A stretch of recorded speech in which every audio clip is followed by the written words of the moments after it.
Eh bien Elsa, si vous aimez New York, vous ne pouvez pas ne pas vous précipiter pour acheter le Quarto Gallimard d'Edith Wharton, Chronique de New York, qui sort dans 3 jours.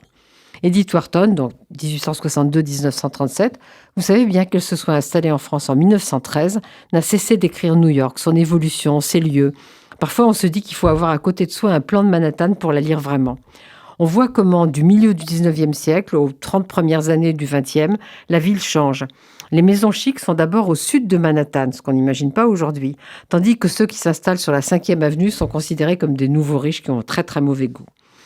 Edith Wharton décrit tout ça magnifiquement dans 4 nouvelles qui sont réunies sous le titre de Vieux New York. Dans la première, tout se passe autour de Canal Street, on est en 1840, et dans la dernière, on est dans les années 1920, et là, c'est ce qu'on connaît plus aujourd'hui, l'Upper East Side et l'Upper West Side, de part et d'autre de Central Park, sont des quartiers où tout se passe.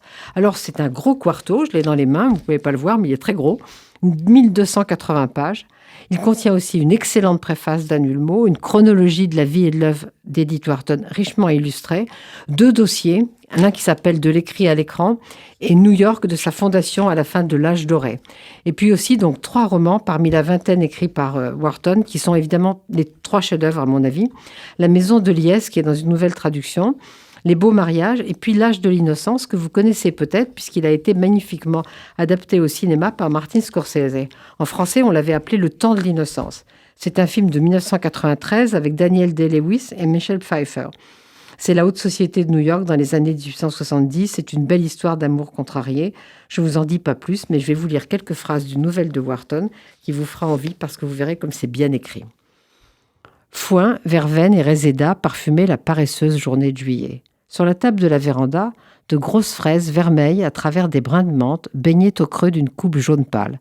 Une vieille coupe de style géorgien aux flancs polygonaux animés de multiples reflets, marquée entre 2 têtes de lion aux armoiries des Racy. De temps à autre, les messieurs, avertis par un bourdonnement menaçant, se donnaient une tape sur la joue, le front ou leur crâne dégarni.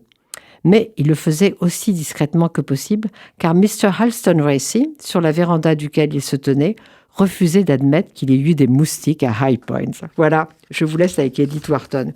Et c'est un passionnant quarto Gallimard, 1280 pages.